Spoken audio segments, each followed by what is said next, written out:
Një tjetër incident ka ndodhur në shtëpinë e 13 vjeçares që ditën e djeshme u hodh nga kati i tretë në një lagje periferike të Korçës.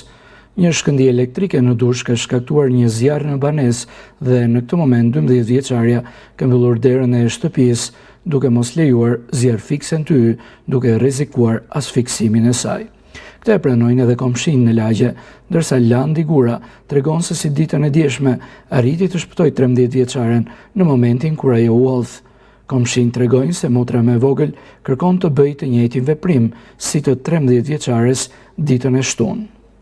Unë për momentin isha në klub, dëgjoj zëra këtë vi unë, e revajta aty, ku shikoj, do idesh, edhe unë i dola për para si mbeskën time, se ishte e vogël. I dola, fyra në një llamarin aty, që nga llamarina era në kratë e mia, po pati që nuk i zuri koka në qimento aty, e shpëtoi, që edhe ajo me fat, po dhe unë. Unë vetëm dorën çava aty, edhe pak këtu një dhimbje, po jo shumë e madhe e voskë, kaq. E vogël, unë koçi dova ashtu këtu rëmuj, as për ata burra këtu asnjëri, vetëm unë vetë me atë iniciativën time, bam, hyra aty si ato shqiponjat, blum e prita, aq sa kisha mundsi. Jo, se lashun, këte ka fytyra që këte lartë, këte nuk e lartë, vetëm pak këtu, ju çak ajo gra ju që kaq.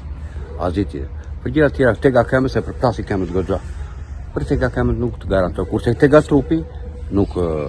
Prezencësisha, unë po isha në shtëpi, vetëm kur e pash që vetëm kur ishte poshtë në tokë.